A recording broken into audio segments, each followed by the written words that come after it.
New week. This is my only live stream of the day. I usually do a Monday morning. Like I said, if you would have been paying attention this past weekend, I got food poisoning my Thursday night. So it would have been your Thursday morning. So that's why I haven't, you really didn't see too much of me this past weekend online just because, I don't know if you've ever had food poisoning. It's not fun. I've had it twice before. This wasn't as bad as the first time. But I feel like I need to check in, talk a little bit about what happened this past weekend, talk about our wins, talk about our losses, talk about what lies ahead. We had another, I mean, substantial weekend. We hit on the week started on the Dana White Contender Series. I hit a bunch of live betting. The Discordians know what we hit there, like a plus 800, plus 450. So we hit on the co-main and the main. We hit Method of Victory. So we start off the week well. The bets we missed were our long parlay. I kind of pieced it together for you guys on the live stream just because I wasn't feeling well all week. So I kind of rushed it. I gave you guys the long parlay this Saturday. We missed on two. Valet, she lost the decision, and Emiliano Moreno lost. But that was a ticket that I said don't put too much credence in. That was a ticket that I didn't, I told you with the long parlays, put $10 on it, $25. Nothing too heavy. The pick that I'm most proud of is the one that I gave you guys earlier in the week. It was my upset of the week. It was Anthony Cuba. The odds makers last Monday started off Cuba at a $2.35 dog. And I told you guys to bet the house on it. I bet the house on it. And he won. He did exactly what I thought he was going to do. I feel like the odds makers definitely got it wrong. They don't always get it right. When you watch as much boxing as we watch, every now and then, I wish it was the case, obviously, every week. But every now and then, we could see a matchup, and then we could see the odds, and we could be like, you know what? They got this wrong. They definitely got that one wrong. And I went, I rarely never put as much money as I did on Cuba. But, I'm grateful I did because he looked amazing. He's exactly who I thought he was. 22 years old. The kid's cardio's through the roof. He's unorthodox. Good body puncher. Good camp. His opponent was tough. It was a fun matchup. It was a fun fight. Cuba really started turning it on third, fourth round if you watch the fight. So he's a fun little prospect. I'm actually going to bring him on the show. He's a young fighter I've been in contact with for a few years. So he's going to come on the live stream. I'm going to see if I get him on this week. So I'll let you guys know when Anthony books in. We hit heavy on that. Also, our Method of Victory lock was McComb by decision. So we got Cuba at plus 235. McComb by decision, I got him at plus 155. So 55% return. We hit on that pick, which was good. And then we hit on Stanionis money line, but missed out. I took Stanionis by stoppage. He won literally every exchange of the fight. He just won unanimous. So that's another one that didn't go our way in terms of Method of Victory. Now, because I was under the weather, I haven't even opened the Discord the last 2 days. But if you follow my Instagram, you would have seen where I hit. I hit a 14-1 on the UFC. So the UFC was in Perth yesterday. And I hit a 6-leg 14-1. A Method of Victory sort of mixed with some money line. So that was a huge victory for me. And I didn't post those picks in the Discord because, like I said, man, I don't want to say I was bedridden, but man, the food poisoning really took it out of me. Like I'm not 100% right now. So I'm doing my best to reconnect with you guys. I usually go live twice a day. And like I said, I'm just recovering. I'm probably like 70% right now. The last live stream I did was Saturday. And I thought I was 100%, but I wasn't. Johnny, who you got, Glacken or Doherty? So that's the fight that's coming up, guys. And if we're going to turn the page, we can start talking about this right now. So I'll bring up the options I have. I know UMZ is from, I think you're a Kiwi. You're from New Zealand. So you're probably looking at similar books to me. We got Regan Glacken. He's $1.83. Louis O'Doherty. I have to do tape on it. The odds right now, I'm not just going to pick a winner. I want to do tape, and I'll let you know. But the odds right now kind of have it as a 50-50. Also, I've already done my tape on Willie Hutchinson versus Mark Jeffers. That Stats Don't Lie video, if you guys haven't watched it, It's on my channel right now. Go under the fight prediction playlist. I give you my prediction. I think Hutchinson should handle Jeffers pretty well. And then our guy, another friend of the channel, another fighter I know, Nathaniel Collins is fighting Cristobal Lorente. Collins undefeated. Lorente has a nice little record. And I'm gonna do my due diligence and do tape there too. So I'll do an upload this week. You know what? I'll do Nathaniel Collins next. I'll do the Nathaniel Collins upload. That'll happen tonight. Brandon Glanton is fighting in Africa Wednesday as well. So Brandon Glanton fighting this Wednesday in Africa on this card that's on DAZN. We'll see if we get options to pick on it. I don't know if Bet365 is even going to allow us to bet on it. Maybe. There's also a really exciting prospect on that undercard. Jurly Vargas, if you guys know who that is. He fights a money team guy, you know, cornrows, big puncher, really small guy. Kind of looks like optically. He's the guy that kind of optically looks like Tank Davis. You know, built, muscular, short, cornrows, this sort of dude. But he's fighting in Africa as well. So that's this Wednesday. UMG says, also UFC main event, do you think Pereira has a chance for the upset? I don't know, man. I just think a guy like Alex Pereira, who has such a hole in his game, you know, it's tough to bet against. You know, it's a rematch. We saw what happened in the first fight. You know, take Pereira down. You know what I'm saying? Feint play. You don't want to stand up with him too long. When you have a guy who has that big of a hole in his game in terms of MMA, not, you know, his defense, you know, his takedown defense is pretty decent, but once he gets on the ground, he doesn't really do much technical stand-up sort of stuff. I just think it's going to be more of the same. I don't know. That's not my official prediction. I'll give it to you at the end of the week. Mar the Prince. Word is Khalil Ko is out. Yeah, I heard Khalil Ko is injured as well. That's not good news. You know, guys, we wanted to see Khalil Ko fight. We wanted to see him be more active. Even for Jesse Hart. This was an opportunity for Jesse Hart to get a nice little feature fight. We last saw Khalil Ko looking really good in Mexico, getting his get back. And we know that he's battled injuries in the past. Hopefully this doesn't become sort of a narrative throughout his career. If you know, it wasn't too long ago, boys, where people were talking about the narrative around Virgil Ortiz's career was injury prone.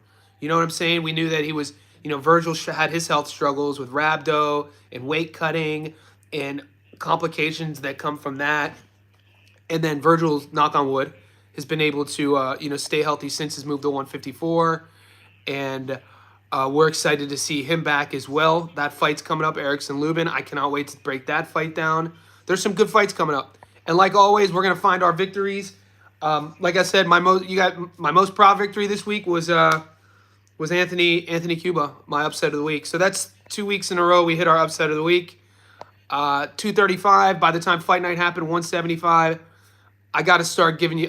You know what I have to start doing is this is my ego real quick. So I was talking to my girlfriend yesterday, and I was telling her, and this is my. I was like, you know, I was talking to her. I was like, something I'm struggling with is that I'm noticing certain people will clout chase based off of. I don't even know how to say this. You know what? I'm not going to say it. I'm going to change the subject. It shouldn't have bothered me. But my point is, you guys know if you're researching, doing your own research, if you're following the leads, if you know, you're listening to the show, if you trust in, you know, whatever words I'm telling you about whatever fighters and it comes true, you know that you know that's kind of, I'll just leave it at that. A couple things happened this weekend from the betting perspective that kind of left a bad taste in my mouth, related to my channel, related to our Discord. And it was kind of like, bro, you know, like, why are you trying to clout chase? I guess growing up, I really don't, the whole clout chasing thing, when people try to project themselves in a certain reflection, basically, when I was coming up, we would call it fronting. You know, why is this dude fronting? Why is he fronting like he's the dude that did this thing? Or anyway, I got to check my own ego. Bit of a rant. I'm watching the Cowboys just scored. Dak Prescott. I got the Cowboys game on here. Adu, what's up? Did you cash in on the? Yeah, I hit big, Adu. And my two biggest bets I hit, I didn't share with anybody because I've been sick, but I hit huge on the UFC, 14 to 1, 1,000 to make 14, which is crazy, and then NRL, I hit big on Brisbane plus 230. So I went heavy on Brisbane to beat Penrith because I never talk about it, but I'm an NRL guy. I've been watching NRL since 2013, and I just felt like this version of Penrith was slower. I just feel like the game being in Brisbane and watching Penrith jump out to a 14-0 lead, and then watching Brisbane score 16 straight, especially how they scored it, especially at the end when they allowed Old Mate to kick the ball instead of Reese. It was a good game. So I won a lot of money on the NRL. I won a lot of money on Dana White Contender Series. I won the most money on the UFC, and I hit huge with Anthony Cuba on the money line. Mar, 360 Promotions has a solid card Friday. Yeah, Mar, I actually was looking at the Zambekov versus Sandoval card. It is a good card. The question is, Mar, it's tough. Are we going to get options? It's tough for me to put too much emphasis in film study and breakdown if I'm giving you guys a prediction on a fight and we're not getting opportunities to play it. So we'll see if we get options. It's still early. Money Meach, Jay Voorhees. Guys, when you come to the chat, could you give me a thumbs up? I'm going to be way more active this week. I'm going to be doing 2 lives once again every single day. You're going to be getting the Stats Zone live video. I'm still trying to recover. I've had food poisoning since Thursday. I probably lost like freaking 3 or 4 kilos. So yeah, it's tough for me if we're not getting the odds to put a bow on the chat more. I have to wait to see if we get odds on the fight for me to do the breakdown video. But I do like the card. I was looking at it. Jay Voorhees, learned his lesson losing that fight when he was sick. Everybody thought it was... Yeah, Jay Voorhees, man, I learned too. I picked against him. He was right too. He said he was sick, and he looked absolutely amazing in the comeback fight. So I wanted to see Jesse Hart. I wanted to see how he was going to handle that sort of problem. Adu, do you think the odds will shift for Conway and Littard? Who do you like in this fight? I'm back in Conway. Give me 1 second. Are you getting odds on that? Conway Littard.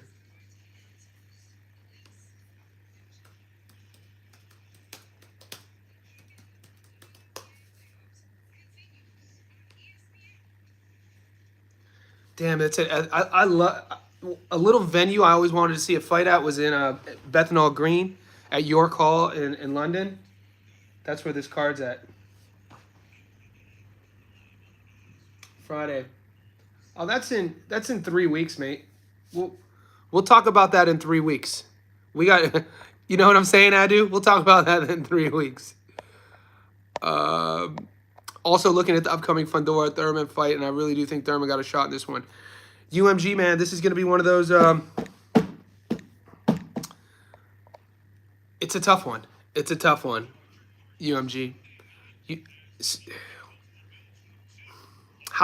So Thurman's going to be able to get past that jab. Thurman's going to use his athleticism. We just have to ask the question, what has Keith always relied on to make him great and special? Reflexes, skills, speed, his sort of unique, unorthodox approach to the game. Reflexes, speed. But then again, mate, every time I think I know a little bit about the sport, I'm humbled by watching a fight like Bud Crawford and Canelo. So, you know what, dude? I don't know. What do I know? You know what I mean? Maybe Thurman can go in there and upset the odds. And we were looking at the odds makers. We were looking at the odds last week. Thurman's a huge underdog. It's almost like, Jesus, you give me Keith Thurman at plus 430, man, and Seb's at $1.22. It's like, yeah, but once again, I don't bet on odds. I'm going to have to do some tape. How much do we take from the Brock Jarvis knockout, though? You know what I'm saying? Like, I think it's kind of... Don't you think it's a bit irresponsible to say that Seb Fundora isn't trending here? You know what I mean? Like, Seb Fundora is in his prime. So it's hard for me to see how a guy like Keith, 37, 38, Keith isn't trending here. We've seen Keith's best days. So with that in mind as well, when you're thinking about what's the chances of us seeing the best version of Seb and then us seeing the best version of Keith.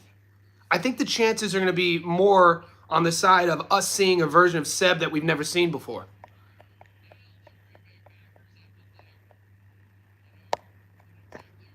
Mar the Prince. There's a Japanese card Saturday that features Shikishi Iwata versus Edwin Kano, but not sure the books will offer it. There's a lot of boxing this week. M, thoughts on Moreno Valley? Oh, M. Yeah, mate. M, my thoughts on that, mate, is I apologize. You know what I'm saying? You guys asked me for a long parlay on the spot. We did the parlay together on that live stream.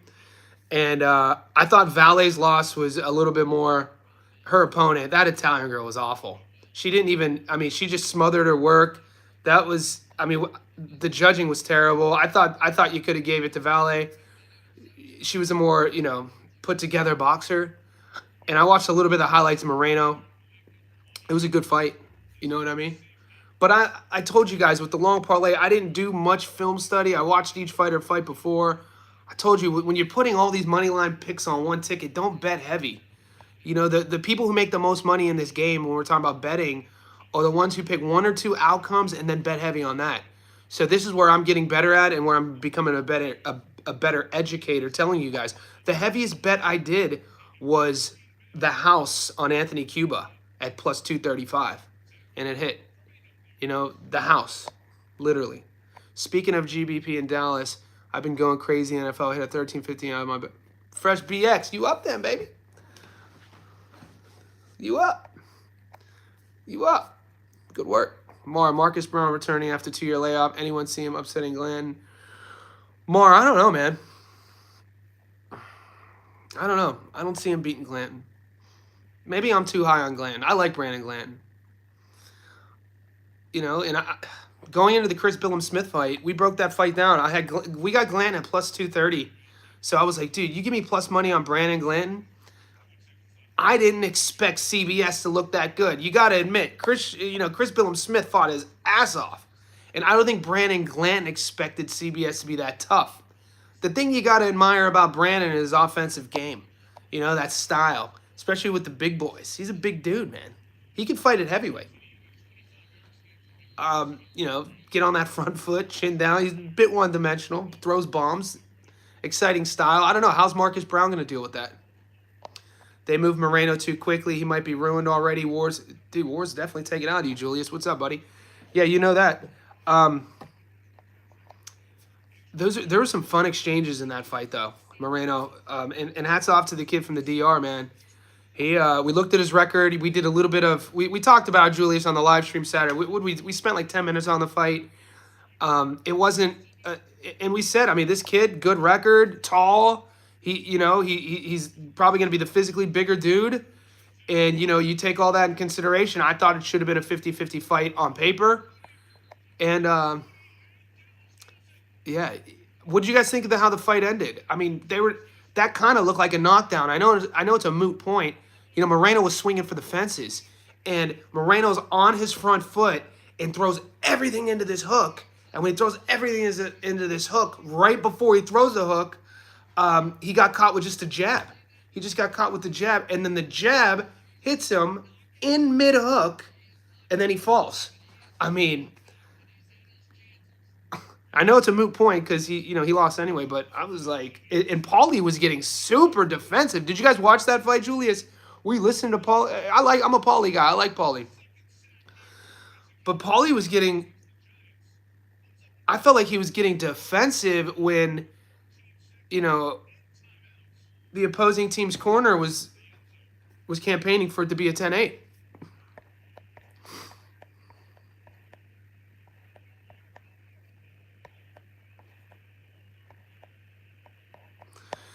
What's up, King? Never second guess the go. I was on this BS this weekend with the Gallagher and McComb fight. Withdrew my money. It's all right, King. You the beast. Julius Fandora, 6 years, making 154 for 8 years. That weight cut can't last forever. Huh. Not a bad point. But Julius, what is Seb walking around at? You know what, Julius? You know why this is a fun chat to have, though? Because Julius is standing on the side that Seb Fandora is a weight, you know, you didn't call him a weight bully, but I've heard people in other chats call Seb Fandora a weight bully because he's tall. But certain tall guys don't cut weight. It looks Seb Fandora looks like the body type to me that he probably struggles to keep weight on. So he doesn't look like a guy who cuts a lot of weight. So I don't know. I don't know what he walks around at though. I could be wrong with that. That's what I'm talking. I don't know. Thurman gets away from him. That's what I'm thinking. I don't know how Thurman gets away from same. King. I miss the days of UMG. It's crazy. Game battle shut down too. Johnny says, how's it going, Johnny? What's next for Crawford? Do you think Boots eventually fights Crawford? I don't think so, King. This is my point, man. Like, I was getting in. I've gone back. Great question, King Fix. I've been going back and forth on my Instagram. If you guys aren't following me on Instagram, you get a hold of me. Say, hey, Johnny, I'm from your YouTube channel. I'll follow you back. It's just my name, Johnny Stofko. And so I think Crawford's best decision, we know what Crawford talks about, legacy all the time, right? He already has legacy with 3-time undisputed, 40, 47, 68. Only male fighter to ever do that. So risk versus reward, what else could we find, right? We're looking for other areas for his legacy. Okay, world champion at 135, 40, 47, 54, and now 68. So he is a 5-division world champion, right? Now, you know there's only one 6-division world champion, Oscar De La Hoya. There's never been a fighter to be a 7-division world champion, and there's only one 8-division world champion, Manny Pacquiao. That being said, I think Crawford should fight a champion at 160, not named Janibek Elmhanaleh, not named Carlos Adames. I think Crawford should fight Erislandy Lara at 160 for an opportunity to become a 6-division world champion. Risk versus reward. I'm not saying he couldn't beat Elmhanaleh. I'm not saying he couldn't beat Lara. But from a business legacy perspective, if I were Bud's handlers, I would have him fight Lara. That's just that's just the way I look at it.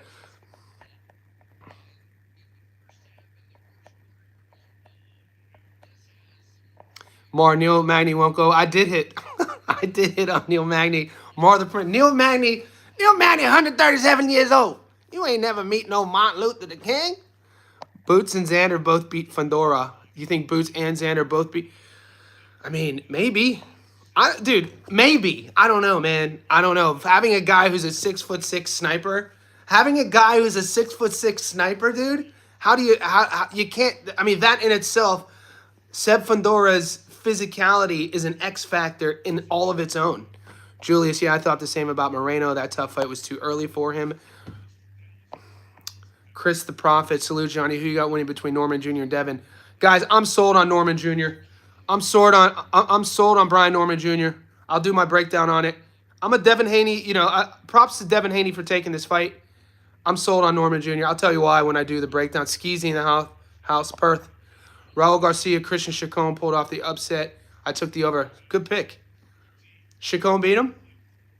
I got Collins knockout. Julius, I love that. You know we're big fans of Nathaniel Collins on this page. Julius, were you on board with us when we picked Collins to beat Lee McGregor? Because not many people were.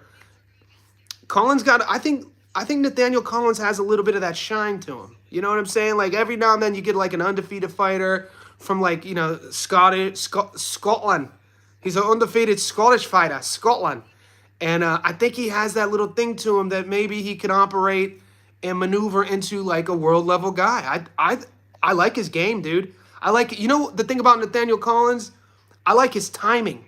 Not every boxer has to be a knockout artist, and not every, not every fighter. There's certain fighters who have things.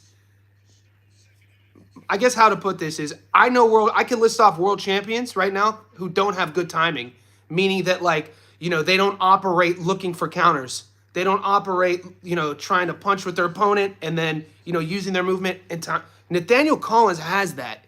We saw it against McGregor. Watch his tape. There's a lot about Nathaniel Collins I like. Fresh BX says he walks around close to that weight. It looks the case. Fundora doesn't look like he cuts a lot. King Fitness with the super chat. Thanks, big fella. The super chats make my world go round. We're on the right track, King Fitness. I appreciate you. You're also a Johnny Says VIP, mate. Thank you for supporting me. Will Bowen in the house. I took Collins knockout to a smoke. Nice. Will, are you getting options for the knockout already, boys? Because Julius called the knockout too. Maybe this is our early is this our prop of the week then, boys? We can put it in the I'll put it in the Discord. I just don't want to disrespect his opponent. His opponent, I think, is 21-0, right? I want to do some film study. I got to see what we're dealing with, and then I'll let you know. Adu, TJ gave everyone the Chacon upset tip. Nice. TJ's an animal. So TJ and I talk all the time. We talk on the daily. TJ, J-Rock, what it do? Caught alive. My guy, TJ. I've been sick, brother. You know, I haven't been able to pop into the Discord for 2 days. I got food poisoning Thursday night. And I thought I was fine, and then I wasn't. So I'm at about 70% right now. TJ dropping the Chacon upset, beast. See, this is why you got to go to the Discord, man. You get little bets like that. Johnny, do you think Foster Fulton is a real 50-50 fighter, leaning more? I'm leaning towards Foster. I don't think Oshaki gets the love he deserves, man. I think Oshaki Foster is a really, really, really, really, really good operator in there. No shade on Fulton. Who is your top 5 favorite boxers of all time? King Fitness, that's a big question, big dog. Of all time? Jesus. If you ask me that question every day for the next 365 days, I'll probably give you a different list, depending on what mood I'm in. Top fave of all time. I got to always start with Homicide Hank Armstrong. This guy, you know, do your research, watch tape. He comes from the golden era. Homicide Hank Armstrong, Henry Armstrong is in my top 5. Obviously, Muhammad Ali is in my top 5. My favorite boxers of all time, I got to put my boy Kelly Pavlik in my top 5, just because we grew up together. And then, dude, it's so tough. It's so tough. You know, I was a big Ray Leonard fan. I mean, I'm a big Chico Corrales fan. I was a big Arturo Gatti fan. James Toney was. It's just so hard, man. It's a tough question. I've been watching boxing my entire. Ray Booba Mancini. You know, the first fight I can remember watching, it was 1987. I think he was fighting. I was 5 or 6. It was either the Bramble fight, which was Livingston Bramble. I think the first fight. I think I might have been 5 or 6. So Ray Booba, Andy's from Youngstown. So it's a tough question.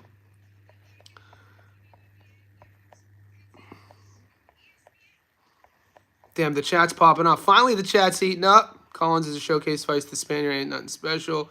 TJ Marr heard the same co is out. I'm just catching up with the chat, boys. Bomac said Crawford got 3 more fights left.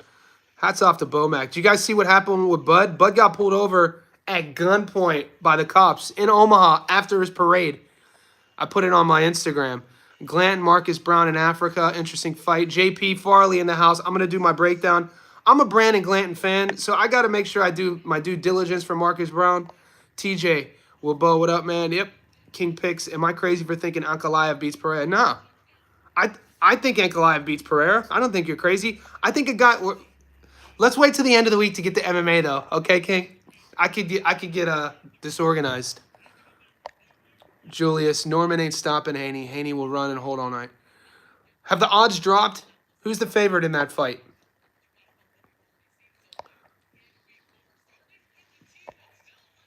Win Santiago with the super chat. Thank you, sir.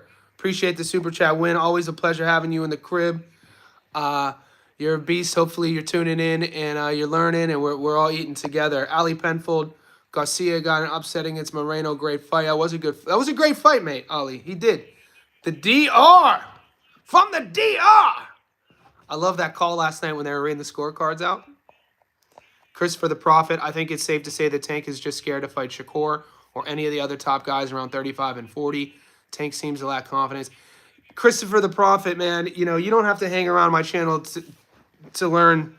I've never been a Gervonta Davis fan, right? But you can't call me a hater. I always think where Tank's shortcomings have been is the lack of leadership around him. The lack of accountability around him. We know Calvin. We know the story with him and Calvin, Coach Calvin. But it just seems like boxing is such an individual sport filled with highs and lows. You need a strong anchor. You need a team. You need people. You need something, some sort of presence around you that could keep you accountable, that could hold you down, that could keep you positive, that could stay here. Yeah, it's a psychological thing with Tank. I don't know. I don't think No way. This kid, he'd gone through too much as a young kid to be afraid to fight anyone. I don't think it's that. I think Tank, his shortcomings will come down to like internal drivers, motivators. The kid, he really rough upbringing. We all have our own story. I don't know. I would take Shakur in that fight though. The G-Man, Mike Tyson. Yes, Riddick Bowe, Errol Spence. Nice, man. That's your own personal list. King of Fitness. I respect your list, man. I like that you got EJ in there. For sure. And Wilder, actually. Young Money, how much did you win this one? I won good, man. Young Money. It's not about the money, Young Money. I'm more excited when you guys win, believe it or not. You know what I mean? I don't care about It's not about the money for me, bro. It's about the love of the game. It's about the minutia of the sport. It's like I said at the beginning of the stream, it's about looking at the upcoming schedule, then looking what Vegas has the odds and be like, dude, they got it wrong here. I'm going to spread the word. I'm going to tell the boys they got it wrong and we're going to eat. That's what it's about. So they got it wrong with Cuba. October 11th, stupidly set. Yeah, man, TJ, there's a lot of nice little cards coming up. Where's the best place to eat in Youngstown? I left Youngstown, Ohio in 2004. So I left Youngstown in 2004. I was 22. I go back every year. I'm kind of I'm a loyalist, so the Avalon. If you guys, the OG Avalon was on Belmont Avenue, but then they reopened a second Avalon in downtown Youngstown. Avalon's off the hook. The MVR Club is my favorite. So the MVR Club is another Italian joint in a little neighborhood on the north side called Smoky Hollow. So the MVR Club is up there. And then there used to be a really good barbecue rib place called Cece's that I don't know if it's open anymore. My bad. Staples. Staples Barbecue. It was on the east side, right by the prison. That was my other favorite if you wanted to get barbecue chicken and barbecue ribs. The crazy thing about living in Australia is they call barbecue any meat that you put on the grill. So when I first moved here, they're like, you want to have a barbecue? I'm like, hell yeah. What sauce you using? Let's make the sauce. They're like, what are you talking about? So if you throw anything on the grill, they call that barbecue. Where we come from, barbecue is ribs, chicken, that sort of thing. So there was a place called Staples in Youngstown on the east side. Not sure if it's open anymore. Collins knockout is 240. Let's go. Will. What chance? Arslan Beck versus Allen. TJ, you on? Kid, TJ, let's do a live stream. I'll message you. We should do a live stream this week. Kid Austin's opponent, Jojo Diaz, shouldn't be sanctioned. I know.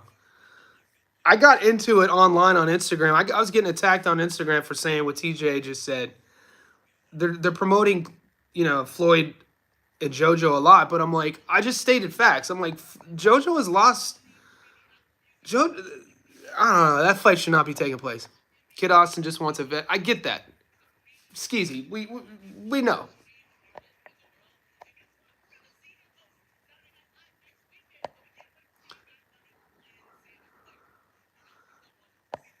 Probably favor Mac, but don't trust him. Yeah. Yeah, profited, Young Money. We up. The channel's been. I've been profitable. I mean, the receipts are there. But we're good, man. We're eating. Recency bias. Momentum is a real thing. My issue with Kid Austin fighting JoJo. Kid's 22. Abdullah Mason's 21. Abdullah Mason is fighting for a world title against Sam Noakes. I don't know why nobody's talking about this fight. He's fighting for a real world title as a 21-year-old against Sam Noakes, a really, really tough fighter.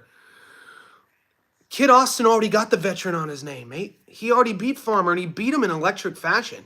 Kid Austin went in there and went viral. He got a viral moment. Why not double that down with, like, a risk? I mean, like, a real risk. Somebody that is, like, not named Jojo Diaz. And from a Jojo Diaz fan perspective, we saw him, we just saw him against Regis. People are excited because he seems disciplined, but mate, he's lost what, 7 out of 9? It's not a good. I mean, yeah, I don't know. I think that I don't like that matchmaking. Facts, I agree. To answer your question about Norman Haney fight, Norman is actually the favorite, surprisingly. You think? You said surprisingly. I mean, Devin's never fought at 47. Brian Norman Jr. is a world champion at 47. You know, what have you done for me lately? How's Devin looked in his last 3 fights? You know, we just saw him against Ramirez. We just saw him against Ryan. And then was it George before that? Norman Jr. goes against, you know, fights Santillan as the underdog, beats Santillan.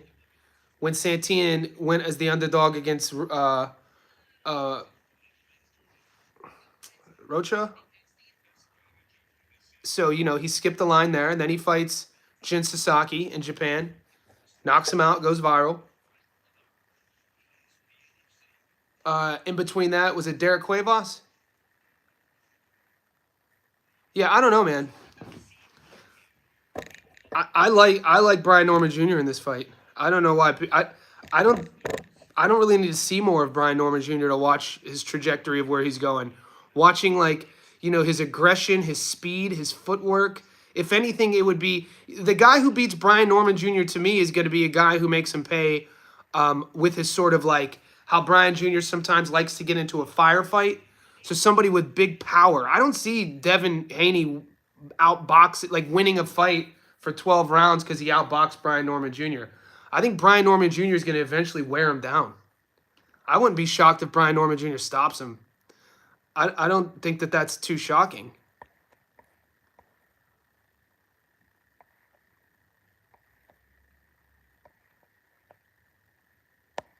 Pizza spot, focaccia crust. I love focaccia bread, mate. What are we doing?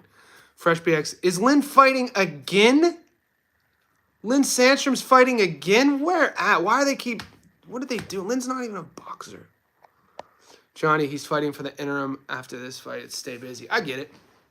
No, I get it. I get it. But, I mean, momentum is a thing, guys. Kid should be fighting Lucas Body. Yeah, we just saw Body. People weren't impressed with Body either in his last fight. Dude, we got some harsh critics in boxing, don't we? Don't we, dude? Boxing fans, boy. This is why, like, a real boxing fan, somebody like us, you're not going to be able to lie to. You know what I mean? Like, boxing fans really, you can't get too political with a boxing fan either because a true boxing fan will call you out on your bullshit. You know what I'm saying? Like, a real boxing fan isn't a casual. A real boxing fan will be able to pick up on casual narratives and call you out on it. You know what I'm saying? So, like, that's probably one of my favorite things of the chat. But, yeah, man. Yeah. Mason beats Schofield. I'd love to see that fight. TJ says Chisora wins at least. Jojo just a punching bag. Yeah. Chisora, I mean, Chisora is also, what, 58 years old? Jojo's only 31, I think. I'm pretty sure Jojo's way younger than people think. How old is Jojo Diaz? 32? Derek Chisora is 59 years old. Mason beats Schofield. Oh, I'd love to see that fight. I picked Chisora to beat Joyce and Wallen. Both. TJ, you're an animal, though, mate. Santillan was a really good fight for Norman. People don't give... I know. They don't. It's weird how I think the American boxing fandom is so reluctant to accept a new sort of guy on the scene in a division. I've seen a lot of pushback with Brian Norman Jr. Even after the Santillan fight, even going into the Jin Sasaki fight. I wasn't one of them. I wanted it. Watch my breakdown of the Sasaki versus. Watch my breakdown of Derek Cuevas versus Brian Norman Jr. Guys, Derek Cuevas was supposed to be the big puncher in that fight. Derek Cuevas was the guy that I'm pretty sure had never been stopped. Derek Cuevas was the guy all the Philly guys were saying was the hardest puncher they had sparred. And in my breakdown of that fight, you know, Cuevas stunned Norman in the first round, I think, at the end of the first. And in the breakdown leading up, I said the one thing I want to see from Norman do, he's still young, is kind of lock his defense up when he's punching. Not sort of punching with his opponent like here, but that sort of thing. And he kind of did that a little bit better in Cuevas. He still got clipped slightly and then he stopped Cuevas. And then against Sasaki, I said the same thing. I was like, Sasaki is a one, he's going to be on his front foot, no head movement, good record. Sasaki at the time had only lost to Andy Hiroka, which is a great loss, but that loss was at 140. And I was like, this dude is tailor-made for Norman to stop him. Norman's hand speed and his power is going to be on full display, and Sasaki's pride is going to be the downfall. And it's exactly what we saw. I'm not standing on a throne saying that I know something more than you guys, but still, once again, Norman didn't get his credit. I still don't think Norman, people still sleep on him. I like Norman's adjustments we've watched him make. I really like his speed, man. More important, like people are gonna fall in love with his power. I like the speed you see. So if you guys have action, it is what? Dallas is winning now. When did this happen? I went live and Dallas was losing. What's the score? It was 13-2 when I started this live stream. Now it's 16-13. Insane. Caballero fighting a 40-year-old Nelson Heisa. Jorge De Jesus lousy, as I expected. Caballero Parker ain't fight each other. What do you guys think of Joe Parker fighting Fabio? Boots versus Lima. I'm going to take the over. Julius, do you think people are sleeping on Lima? Caballero fighting whoever that is. Voorhees, Norman beats Boots if it... Norman beats Boots if it happens. You got to realize, man, Norman isn't a big 147, by the way. Brian Norman Jr. is not a big dude. He's not like a genetically gifted guy. You know what I'm saying? So when you watch Brian Norman Jr. do his... I don't see Brian Norman Jr. I mean, he might go up to 54, but he's going to be undersized at 54, dude. Boots is a massive... Boots will be big at 54, which shows you how much he was cutting at 47. So just... No, I think Boots would have his way with Norman Jr. I got to be honest with you. I think what would really bother Norman Jr. with Boots is Boots' athleticism. Boots is unorthodox. Boots can punch with both hands. Boots just is more versatile. Bigger. Yeah, I'm a fan of both guys. As you know, I'm a big Brian Norman Jr. fan. He's one of my favorite fighters right now. Equally as big of his fan as Jaron Ennis. I don't see Norman beating Jaron Ennis, mate. Caballero should be facing Joe Parker. Yeah, Joe Parker taking on Fabio, in my opinion, is an awful fight for him. I don't like that fight for Joe Parker, man. Boots thinks he's the most athletic fighter ever, but he moves up.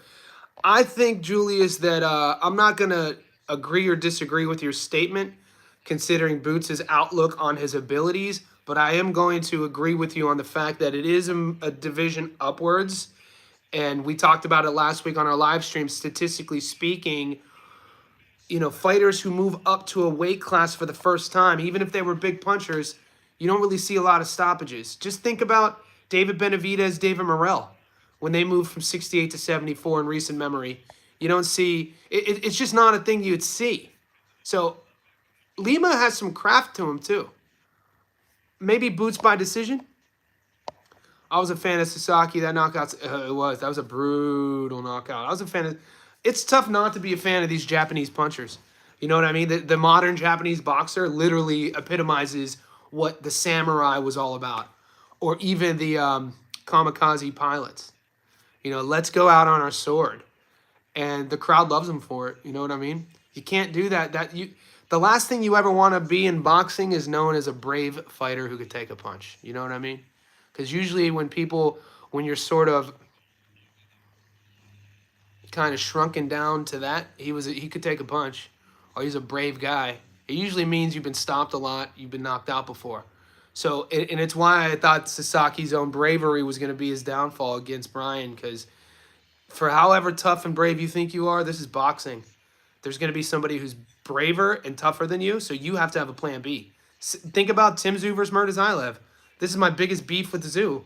The audacity, the ignorance, the recklessness of Tim Tszyu going into Murtazayev in the second round with the same exact game plan, it was unfathomable to not see him use the ring. It was unfathomable not to try to fight him at range. It was unfathomable not to see Tim recover a bit. So bravery in boxing usually gets you stopped. Yeah, I did. I know. I know. Jay Voorhees. I know, mate. What do I know, mate? I can't get them all right, bro. And this is coming from a guy, Voorhees, who's a Bud fan. I know. Salty. Norman Sr. has done a hell of a a hell of a job lying for him. Norman Sr. has done a hell of a job lying for him? What do you mean? I like Boots, but he relies too much on athleticism. Johnny, the fight to go the decision is +300. I like it, Chris. That would probably be my pick right now. I would take I would like Boots by decision. Julius, Jin Sasaki has done it world level. Yeah, was he ever? You know, Julius, was he? Is he done at world level? I don't know, man. How does Sasaki fare against Raleigh? How does Sasaki fare against Lewis Crocker? How does Sasaki fare against Mario Barrios?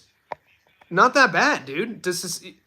All right, we just saw Stanionis win every round against Mackenzie, Jabulani Mackenzie.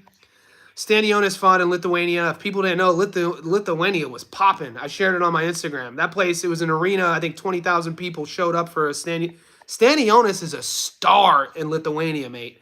He came out, didn't take a lot of risks, and he did what he had to do. Pretty much won every moment of every round against Mackenzie. Now, you put, probably going into the weekend, Stanionis is probably going to be in the top 15 again in BoxRec's weird algorithm.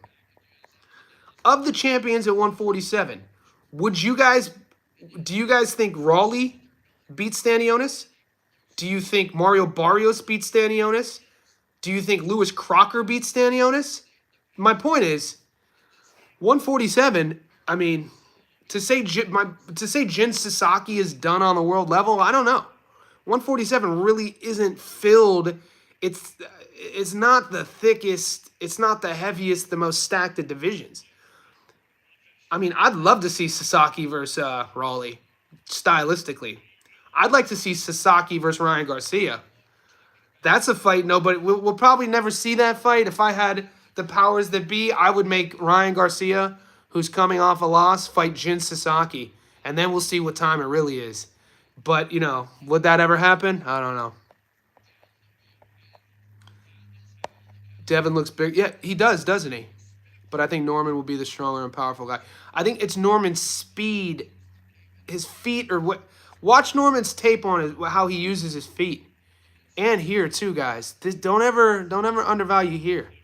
The difference sometimes at the world level is that split second of a fighter second guessing themselves versus a fighter not having doubt. That has to come into kind of play when you're thinking about putting your money on a guy. I don't hate anyone unless they're from my city. You don't like Brian Norman Jr.? I don't hate anyone unless they're from my city, unless it's Brian Norman Jr. I'm confused on that. You're from Atlanta, right? ATL. You ain't see that lion Norman Sr. was doing on Boots and leather. Oh, that's what you mean. The contract stuff. Yeah. That's what you mean. Well, yeah. But then again, guys. Horse collar. Speaking of Stanionis, he officially can't punch to me. Yeah. He's short on everything, isn't he? Stanionis, he's short. He's like he's technical, but he's short on everything. He doesn't. Good body puncher. I like his body work though. I think he should do more of it. Skeezy, man, I kept forgetting about Barrios. I got Karen over. People sleep on Chukachin. Fresh? Good point. Nobody, dude, Karen Chukachin's a very, very, very tough out for anybody. No one's calling that guy, and he was not going to get a big fight, which sucks. I want to see, yeah. I do want to see, though, Sasaki versus Garcia, just for the sake of styles. We need Rohan Polanco, Giasov. We just saw Giasov. We featured Giasov Kastner on our channel in his last fight. And I don't know, did he impress you? Were you impressed by Giasov's last performance?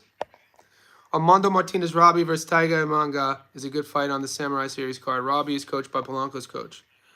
Coach Bermudez, right? Doesn't Coach Bermudez coach Polanco, who's in our Discord, Mar? Or no?